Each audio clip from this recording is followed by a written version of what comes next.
పూజలు పునస్కారాలు గుళ్ళు నా వే, ఇదే ఒక వే, ఇదే నా మార్గం, ఇదే నా దారి, ఇదే నేను అనుకునేవాడిని తప్ప నాదొక మార్గం ఉన్నదని, నాదొక దారి ఉన్నదని, ఇక నేను మరణిస్తే ఈ లోకానికి వెళ్తానని, ఈ లోకం శాస్త్రం కాదని నాకు ఈ మాటలు ఎప్పుడూ వినలేదు, నాకు ఎప్పుడూ తెలియదు.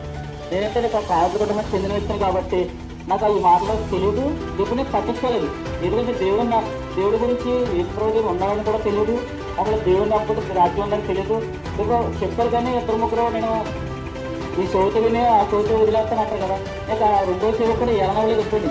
అంటే ఇక ఈ సబ్జెక్ట్ నాది కాదు కదా, ఇది ఈ వే నాది కాదు, ఈ దారి ఈ మార్గం నాకు సంబంధించింది కాదు, ఈ మార్గం ఎవరిది, వేరే మార్గం, నా మార్గం వేరేది ఉంది కదా, నా దారి వేరేది ఉంది కదా, నేను చిన్నప్పుడు నేను చేస్తున్న నా వే, నేను పూజ నేను చేస్తున్న భక్తి నా భక్తి వేరేది కదా అని అనుకున్నాను తప్ప ఈ మా దేశంలో నిజమైన దేవుడిని నా కొరకు పాపాలు చనిపోయి నాకు ఈ వీటి నాకు తెలియదు.